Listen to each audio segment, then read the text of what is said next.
Gjykata kushtetuese ka marrë vendimin për ankimimin e kryeministrit Edi Rama për vendimin e gjykatës së posaçme për pezullimin nga detyra të Belinda Ballukut si zëvendës kryeministre dhe ministre infrastrukturës dhe energjisë. Mësohet se gjykata kushtetuese ka vendosur ta kalojë çështjen Balluku për shqyrtim në seancë. Bëhet me dije se 5 gjyqtarë të gjykatës kanë votuar pro pranimit të kërkesës së Edi Ramës, ndërkohë që 3 të tjerë kanë votuar kundër shqyrtimit të çështjes së pezullimit të zëvendës kryeministres dhe ministres së infrastrukturës dhe energjisë. Pas këtij vendimi, çështja do të kalojë në një seancë të posaçme, ku anëtarët e gjykatës kushtetuese do të gjykojnë në themel vendimin e gjykatës së posaçme. Gjykata e posaçme antikorrupsion caktoi masën e pezullimit për Belinda Ballukun pas hetimit të SPAK, që ka ngritur akuza ndaj numrit 2 të qeverisë për abuzime me tunelin në Llogoras dhe para caktimin e tenderit Unazës së Madhe. Kryeministri Rama nuk e shkarkoi nga detyra Ballukun pas pezullimit, por joqi të drejtën e firmës, ndërsa ju drejtua kushtetueses.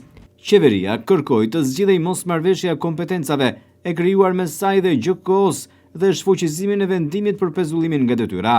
Parashikimi kushtetueses, sipas të cilit antari i qeverisë gëzonin imunitetin e deputetit, është pika kryesore mbi të cilin kryeministri Rama ndërtoi ankimimin. Sipas ankimimit, për sa kohë nuk mund të vendoset gjyqësisht pezullimi nga detyra i deputetit, kjo s'mund të ndodhë as për një ministër. Në ankimim flitet për ndryrje të pastër në kompetencat e një tjetër pushteti, siç është ai ekzekutiv, dhe se gjykata ka marrë atributet që nuk janë një kushtetuta. Qeveria nuk e ka ankimuar në kushtetuese masën tjetër të sigurisë për ndalimin e daljes jashtë shtetit. Më 20 nëntor gjykata e posaçme pezulloi nga detyra zëvendës kryeministrin dhe ministren e infrastrukturës dhe energjisë, duke i ndaluar gjithashtu të drejtën për të dalë jashtë vendit.